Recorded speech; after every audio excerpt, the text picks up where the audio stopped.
চলে যাই। ছোট্ট একটা মিস কল দেই, সামনে যাই দেখি। মুসলমান লক্ষ্য করেন,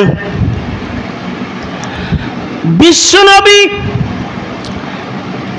মক্কার জমিনের মধ্যে কাফেরা মারপিট করে, রক্তাক্ত করে, পাথর নিক্ষেপ করে ভাইজান উহুদের ময়দানে দান দান শহীদ করে দিলেন। কত যুদ্ধ করলেন বিশ্বনবী। আল্লাহ রাব্বুল আলামিন সঙ্গে সঙ্গে বললেন, নবী গো তুমি দেরি করো না, আমার পক্ষ থেকে আরশের অর্ডার, আমার পক্ষ থেকে অর্ডার করলাম, তুমি আর মক্কার জমিনে বসবাস করতে পারবে না। তুমি যত দ্রুত বড় যাও, তুমি মদিনার জমিন গিয়ে মদিনার জমিনের মধ্যে যোগদান করো। জোরে কোন সুবহানাল্লাহ।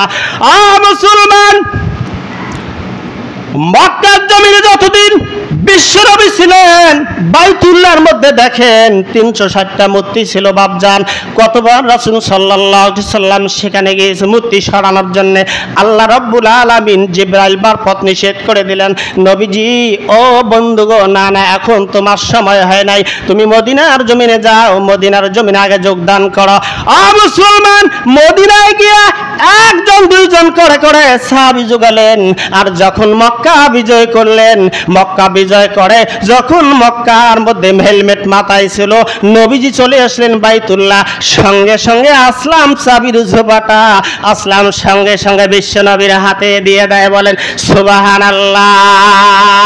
এই আসলাম চাবি ছিল, বিশ্বনবী গেছে যখন মক্কার জমিন ত্যাগ করে মদিনা চলে যায়, বলছে কাবারে আর কোনোদিন পাবো কিনা তোমাকে দেখার, আমার ভাগ্য হয় কিনা, অন্তত পক্ষে 2 রাকাত নামাজ পড়ে চলে যায়। আসলাম কি করলেন, চাবিওয়ালা, এই মক্কা বাইতুল্লাহর চাবিওয়ালা এমন ভাবে ধাক্কা মারলেন রাসূলকে, রাসূল হুমড়ি খেয়ে জমিনে পড়ে গেলেন, রক্তাক্ত হলেন, মুখ ফেটে গেলেন। এই রক্তাক্ত শরীর নিয়ে রাসূল মদিনায় চলে গেলেন। আর যখন মদিনা যায় মক্কা বিজয় করলেন, চলে আসার সঙ্গে সঙ্গে ওই চাবিওয়ালা আসার সঙ্গে সঙ্গে আবার চাবি নিয়ে যা হাতে তুলে দেয়। সুবহানাল্লাহ, সুবহানাল্লাহ। মুসলমান, তার কারণ কি কথা বলতে যাই ভাইজান, যতই লম্বা লম্বা কথা বলি, আমরা যতই আপনাদের হাতে পায়ে ধরে বলি না কেন, কোনো কথায় কাজ হয় না। তার কারণ হলো বিশ্বনবী যখন হেলমেট মাথায়, হাতের মধ্যে একটা লাঠি নিয়া বাইতুল্লাহ ঢুকলেন, বাইতুল্লাহর মধ্যে গিয়া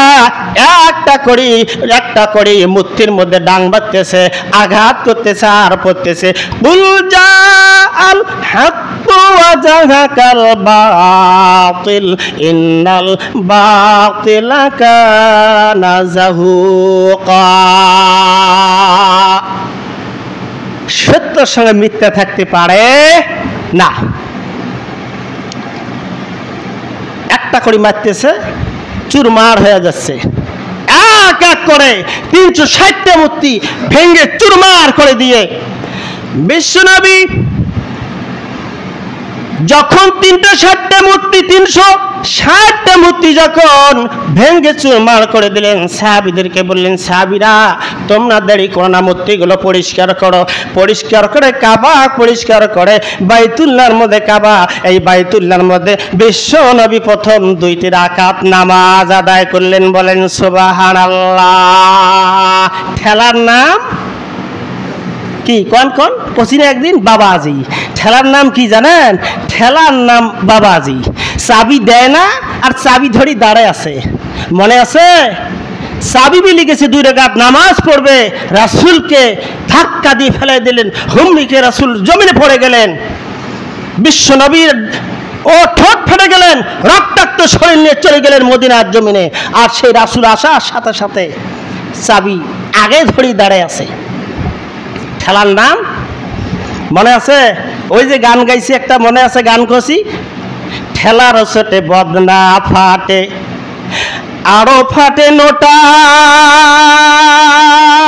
অজাইতার সঙ্গে কইরা পিরিত যাতে পড়ল খোটারে, ঠেলার ছোটে বদনা ফাটে রে। বায়াতির গান গবেষণা করে দেখলাম, হ্যাঁ, ঠেলার নাম বাবাজি। চলেন সামনে, আর কি কাজ আছে? তাহলে আমাদের কি করতে হবে এখন?